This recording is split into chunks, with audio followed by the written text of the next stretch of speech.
Welcome to episode 49 of Radio Omnicore. I'm Colleen McClintock, your host, and we're thrilled to be back after a 3-month hiatus. Thanks for all the messages and requests. We've really missed sending you some new episodes, and today is a treat. We are going to be interviewing Dr. Gloria, and Dr. Anne is in the co-host chair, and Gloria is going to take us through her interesting career. She starts off as a professional nurse, becomes a medical doctor, enters into the world of research, and is now currently doing a postdoctoral study. You're going to learn about drive, perseverance, resilience, and just, meeting your dreams. It's a light and warm episode, and I hope you enjoy it.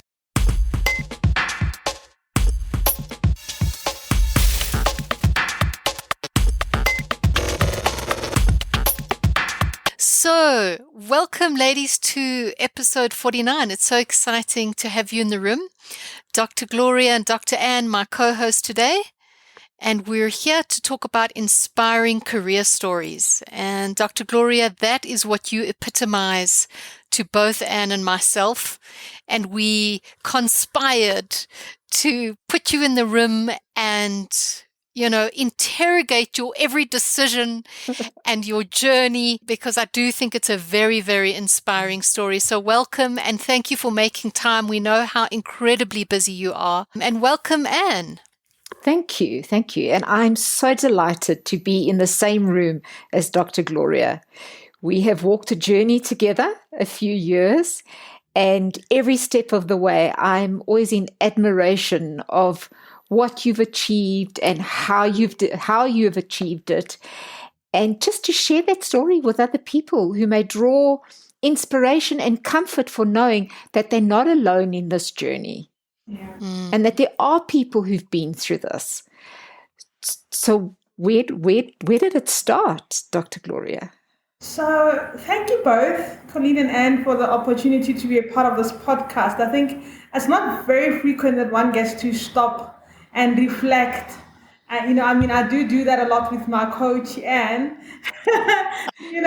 but just to go back, and see where I've come from and why I'm here. It's interesting that a week ago I did some self-reflection, but I'll tell you about an Enneagram, which gave me some, reflection in terms of who I am. But just to give you a bit of a background, it sounds like a cliche to say that I come from the dusty streets of a township in a humble beginning, in Pretoria, in a township called. I had a mom who's a very strong woman who taught me my whole life, who raised me to be, I think, the person that I am. She was, a single black woman who raised 3 children, or 4 eventually, on her own, and that I think that background shaped the person that I am, because I knew from the beginning that there is that I have to succeed. There was no question about it. It was like, it is what it is. This is what you need to do. I like I said, I lived in Atteridgeville. I completed my high school, there. And initially, back then, I think I was one of the bright students in class. And even at that point, the bar was set high in terms of what it is that I was supposed to achieve.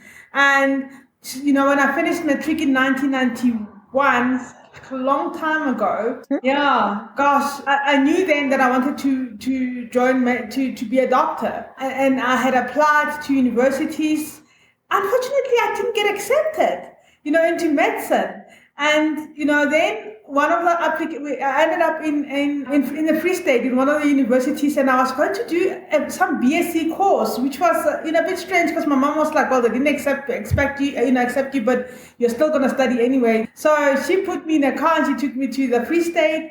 And then 2 days after I had been there, she called back and she said, look, you've been accepted into Bachelor of Nursing at Wits University, and that's like the next best thing to medicine. So come back. She was back, packed me in a car, brought me straight to Joburg, and that was the first time I was, ever in Johannesburg. And then I started my career, as a nurse. So I did the Bachelor of Nursing degree from 1992 to 1995, and back then, stop me, please. It's a long story. My mom was a single mom and she was a teacher, so we kind of still felt a bit like we were more fortunate than other people than her siblings, but it was still not enough for her to put me through to varsity. I don't know if you heard that term, the middle income people Missing middle. The missing middle. Yeah, my mom was a missing middle. And so when I joined nursing, suddenly there was an income. I was getting paid every month. And we thought, oh, hang on, here's an opportunity for me to, be able to support myself.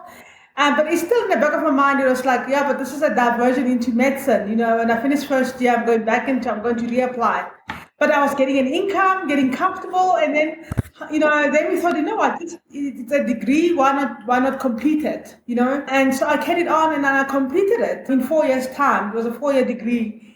And it was nice because my final year, I got a scholarship based on merit and performance. So 4 year was like a breeze because suddenly everything was paid for. But then, in my 4th year, I applied for medicine and then I was successful. I got in. And so immediately after 4 years, I jumped into medicine. So between nursing and medicine, I was in varsity for 10 years, non-stop.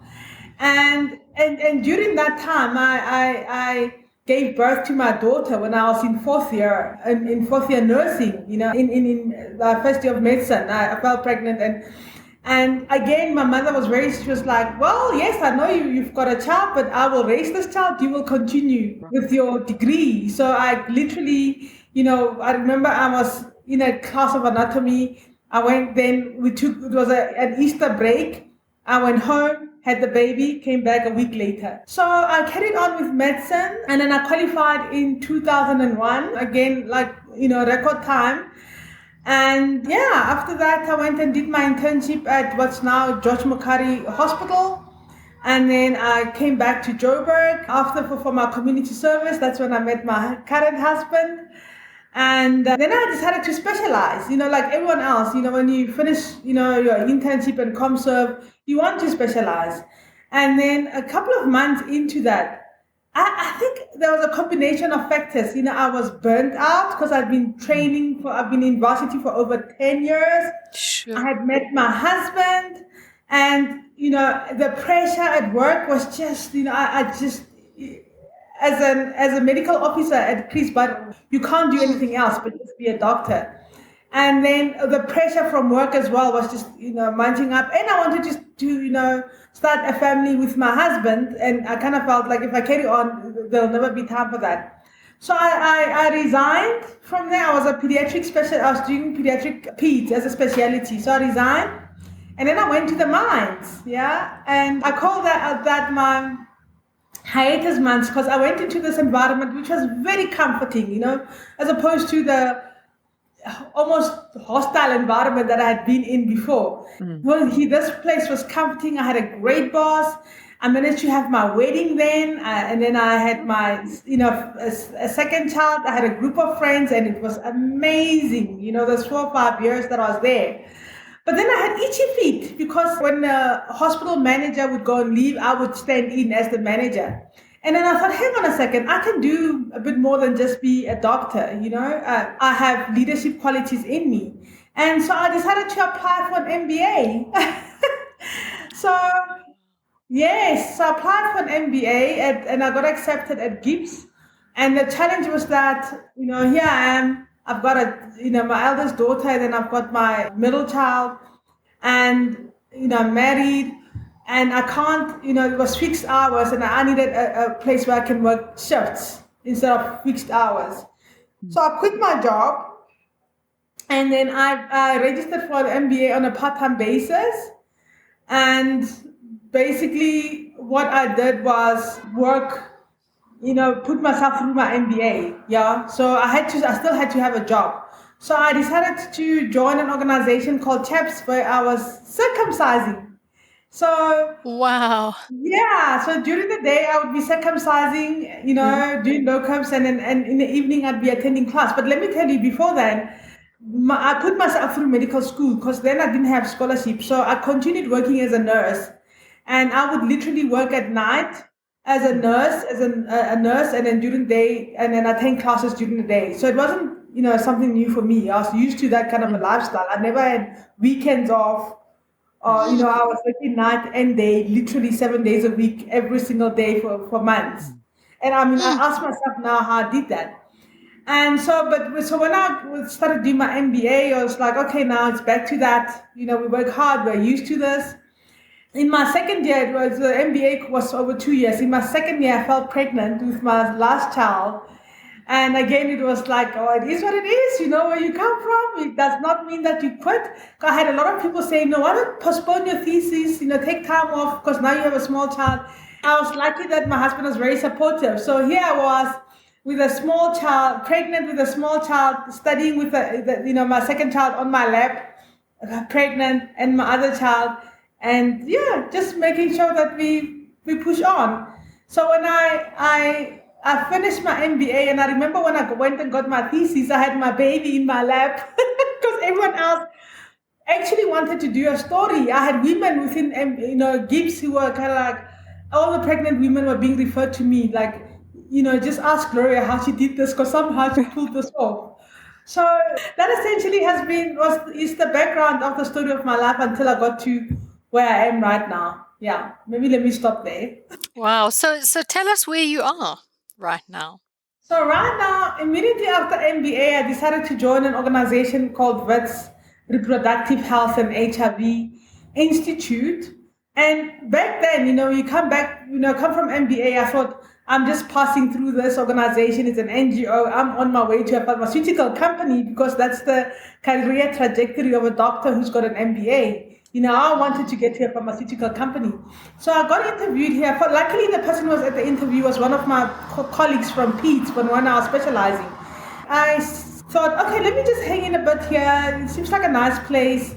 And the rest, as they say, is history. But what that has done is that within the institute, my career trajectory was rather steep because I joined in as a pediatric HIV program advisor, and that was in 2013. And then I quickly progressed. I think part of my background, MBA background helped me a lot. Then I quickly progressed and to the second highest position within the organization, which is director.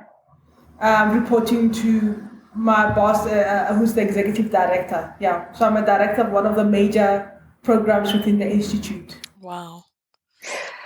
Dr. Gloria, when I hear your story and whenever I speak with you, I'm always struck by your drive. There is an innate part of you that will see something to conclusion. Yeah.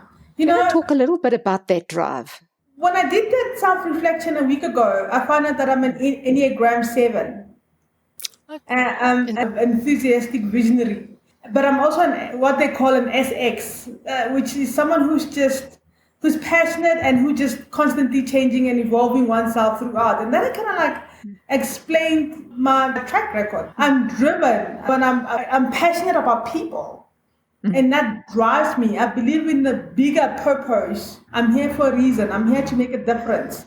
And I think that's what transitioned me from just being a doctor who's seeing patients one-on-one, which is great, which was amazing. I love people. But kind of thinking, hang on a second, I can make an impact on a larger scale and not just on a one-on-one basis.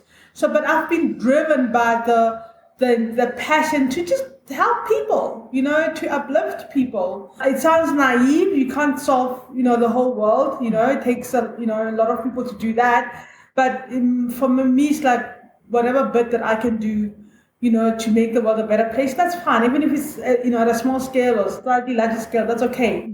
But it fulfills my vision and what I think is my purpose in general. And do you think that when we think about that trajectory, right? Entering nursing and then going into med school and then having to work at night.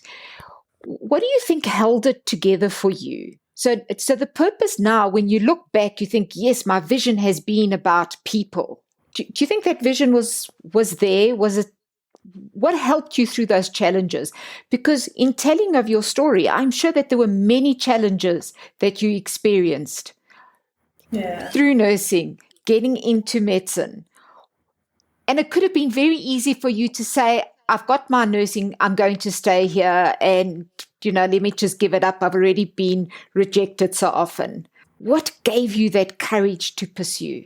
I always believe that I can be I can get to, I'm always testing myself, get to the next level.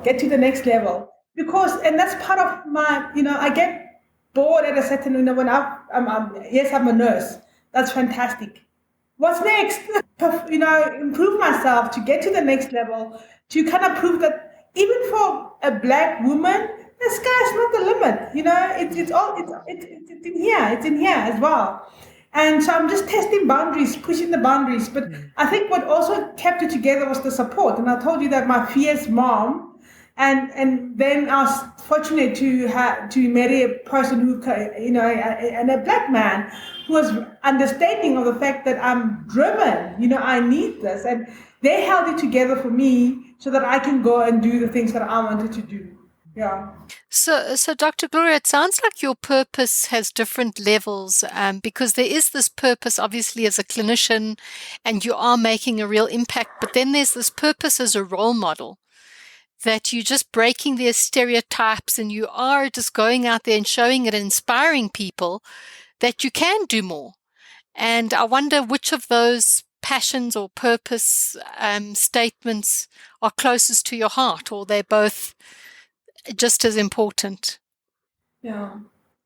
I think as a role model, part of it was that it doesn't matter where you come from. It doesn't matter what you look like. It doesn't matter what gender you are. If there's something that you want, you will get it.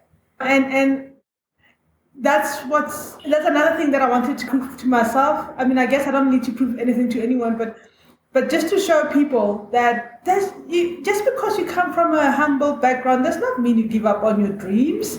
It's possible. Stop making excuses. Stop making excuses of, for yourself, like, oh, it's the country, oh, it was the apartheid system, oh, it was this. It just never stops. And it's that locus of control, and saying, you know what, it's in my ability to do this. And I'm not trivializing the challenges that people go through on a day-to-day basis, because these challenges are real, yeah? But something that we call black text is real, yeah? But it is kind of say, right, my back is against the wall. How do I navigate myself out of the space? So my journey has also been to be a role model to particularly young Black women, and say, don't be a victim. You're not a victim. It's all in your ability to get yourself out of a difficult situation, pat yourself, in the back, move on, do something for yourself. And I think that's been one of the purpose again. Yeah, just trying to lead, to be a role model to those individuals. And would you notice across the time period and the different roles, how your leadership has changed? Yeah,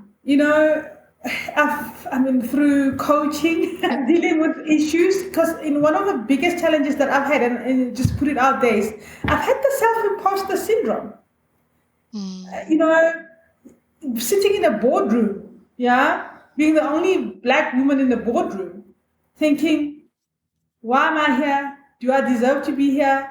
I don't know if I can. And dealing with those issues through coaching, I've been able to, the coaching has helped me to draw on my past and says, hang on a second, if you went through that and you achieved 1, 2, 3 in your past, what makes you think that you can't do that right now? So it turned me into a leader that, and maybe a bit harsh, because a no-nonsense kind of person who doesn't take excuses. When people come and try to sell the excuses, I don't buy that. And I do that with my children sometimes, which can be a bit harsh. Like, stop feeling sorry for yourself. Pick yourself up. Don't come here and tell me how difficult it is.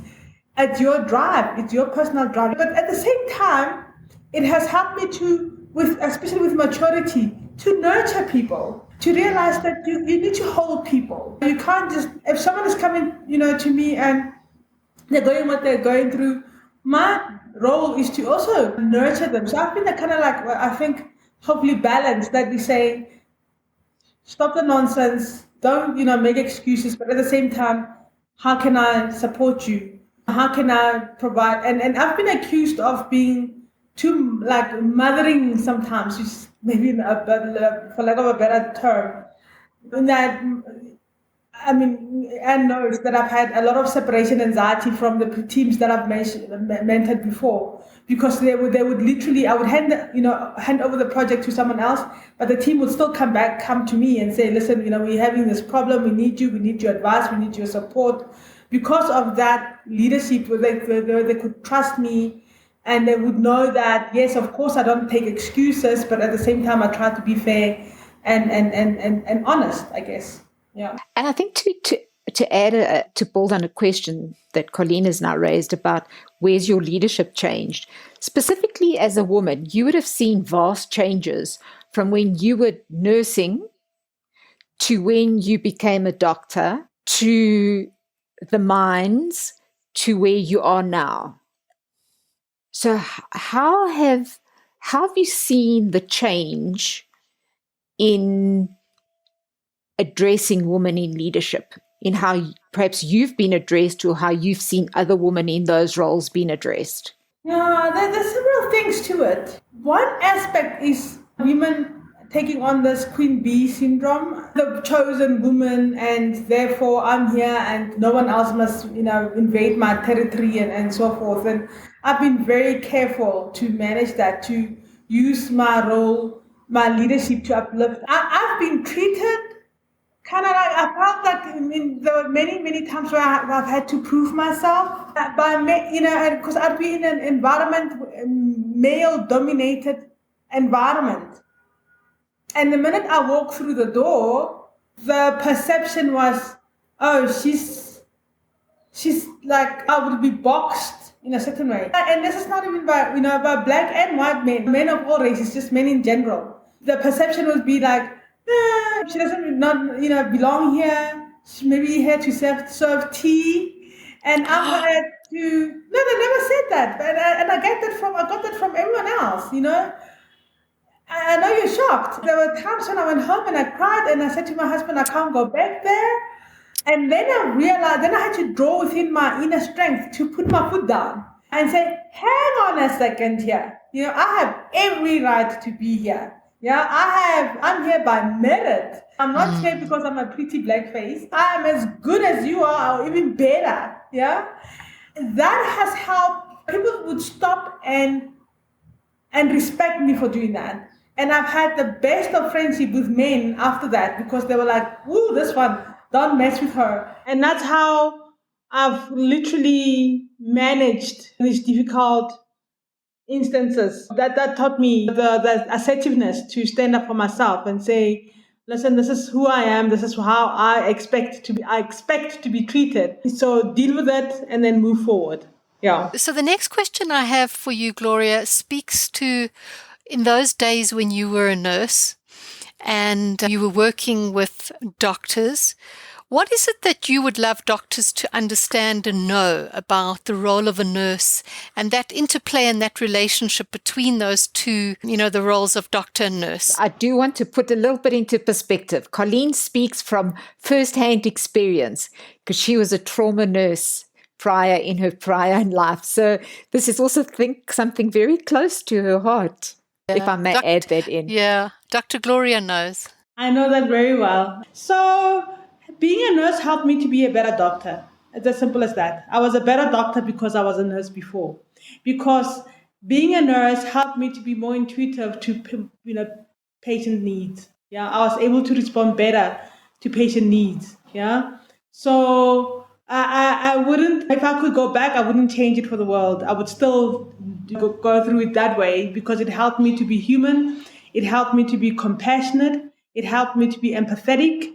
Yeah, and it allowed me to build a relationship with my patients. And I saw a lot of, there was a difference between me and my other colleagues who had never did nursing before, in that they battled with that connection with patients. And because I had gone through nursing, it was easier for me. So I think that in a medicine curriculum, there should be something that's built in it about communication, about understanding things from a patient perspective. I've seen how callous doctors can be. It's a ward round, you just walk past a bed, not even a patient, you walk past a bed number and you callously just blurt out uncomfortable information right there, not even being mindful that there's a human being that's lying there who's sensitive, who you're talking above this individual, and yet you're talking about their life and things that impact them the most.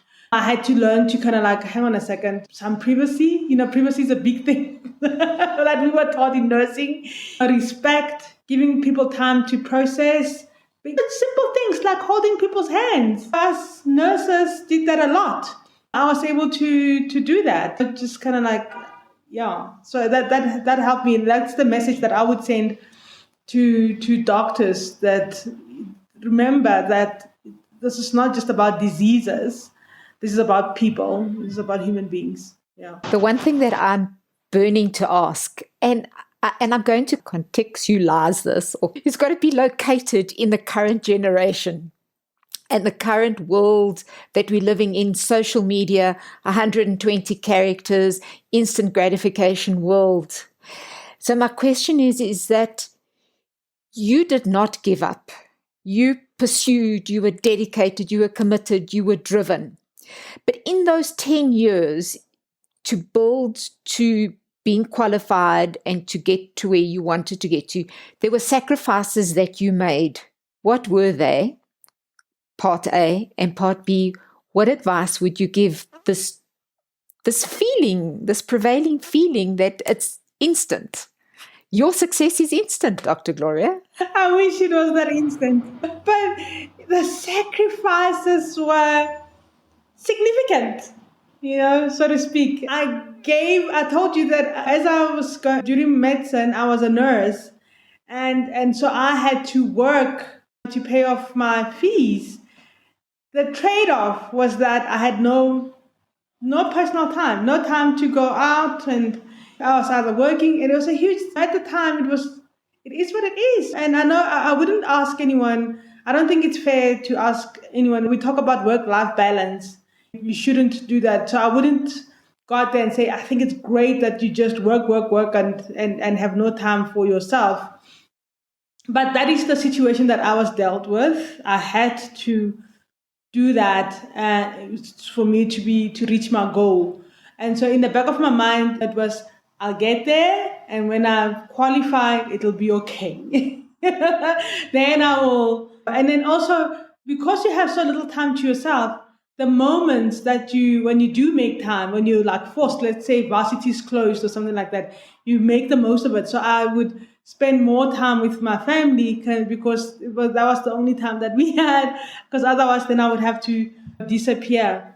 There are other trade-offs, and I think even after the 10 years with my family, when I had my children, I could not be the mom that's present all the time. So I'd see other moms who are dropping off the children at school, and they're going to gym, and they're taking the children to for hobbies, which is fantastic. And I couldn't do that, and so I had to rely a lot on my husband to take care of home.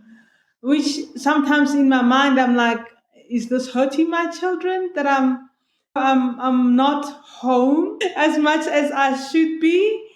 And also and now what I'm finding right now, which is a bit of a challenge, is that I'm so busy that I have to actively make time to sit and listen to my children, to listen to the stories, because I get home and they want to tell me a story, and I'm like, and I have 20 emails that I have to get through. Monday to Friday, yes, carry on and just work. But then Friday, stop and spend time with my children, quality time, watch movies, popcorn movies, the whole shebang, listen to them, dance with them, and say no to my boss or to intruders who try to, cut into my time, because they'll still be sending that WhatsApp, that email.